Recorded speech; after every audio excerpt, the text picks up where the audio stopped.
what's the best advice I ever got? The first advice was find a Yeah. customer. The second best advice Mm-hmm. I ever got was working alone, you can build maybe a $10 million company. But Mm. if you find three people like you who could build $10 million companies, Yeah. together, build $1 billion company. So that is my one of my mentors, Joe Lonsdale, was the one who gave me that advice. And it's one of the things I've held on to in my entire career, which is I look for partners who are the best at what they do, and I'm willing to give them whatever it takes to get them on board.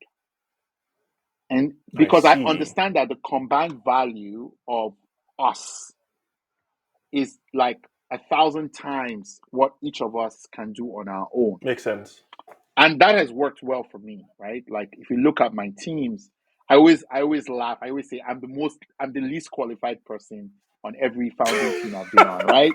Because the other guys have Yep. MBAs, exits under their belt, Yep. PhDs, 10 years, 15 years of experience, and I'm just E, Mm. right?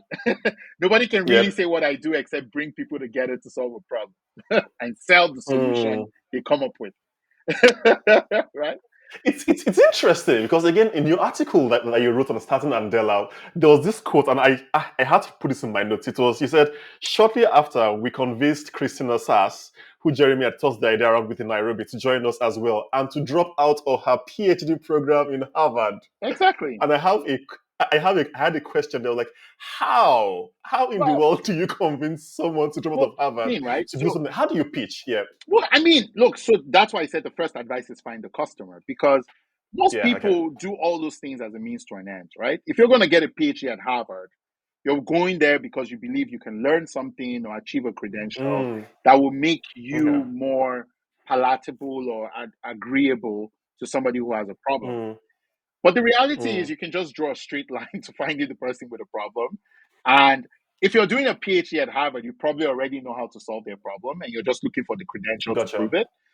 And so it was easy Mm. for us to tell her, look, either do your PhD at Harvard, do what the PhD at Harvard would help you do.